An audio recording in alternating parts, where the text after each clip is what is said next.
उदयपुर में सरपंच संघ के अध्यक्ष पर फायरिंग करने का मामला सामने आया है। बताया जा रहा है इस दौरान सरपंच संघ के अध्यक्ष की जांघ में गोली लगी। ये गोली जांघ से आर पार होती हुई बाहर निकल गई।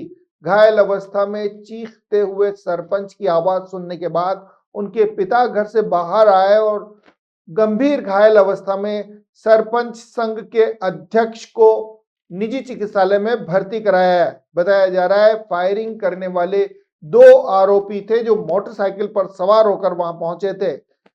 घायल सरपंच संघ के अध्यक्ष के पिता ने बाहर जब अपने बेटे की चीख सुनकर माजरा देखा, उस समय ये दोनों आरोपी मोटरसाइकिल पर सवार होकर वहां से भाग रहे थे। आपकी स्क्रीन पर दिखाई दे रही ये सज्जन मावली सरपंच संघ के अध्यक्ष और नांदवेल सरपंच देवीलाल डांगी हैं। इनके जांघ पर बंधी हुई पट्टी गोली लगने के चलते हुए घाव के बाद बांधी गई है। बताया जा रहा है देवीलाल डांगी गोली लगने के चलते घायल हुए थे और उन्हें इसके बाद निजी चिकित्सालय लाया गया था। देर रात करीब 10 बजे के आसपास सरपंच संघ के अध्यक्ष देवीलाल डांगी अपने घर पहुंचे थे। कार का दरवाजा खोलकर जैसे ही देवीलाल घर की तरफ बढ़े, वहां पहले से मौजूद दो लोगों ने उन पर फायरिंग करना शुरू कर दिया। इसी दौरान एक गोली देवीलाल डांगी की जांघ को चीरती हुई आर पार निकल गई। गोली लगने से घायल हुए सरपंच संघ के अध्यक्ष देवीलाल डांगी को चीख पुकार सुनने के बाद उनके पिता घर से बाहर निकल कर आए। इस दौरान उन्होंने देखा कि दो हमलावर मोटरसाइकिल पर सवार होकर मौके से भाग रहे थे।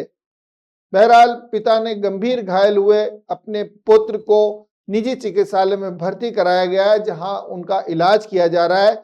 बताया जा रहा है ये हमलावर रास्ता भटक कर खेड़ा चंदेसरा गांव की तरफ भाग छूटे थे। इसी दौरान खेड़ा गांव में मौजूद मोहित शर्मा और अन्य ग्रामीणों ने इन्हें देखा तो इन्हीं की जानकारी लेने की कोशिश की। संदिग्ध दिखने के चलते जब इन दोनों से परिचय पूछा गया तो दोनों हमलावरों में से एक हमलावर मौके का फायदा उठाकर भाग छूटा।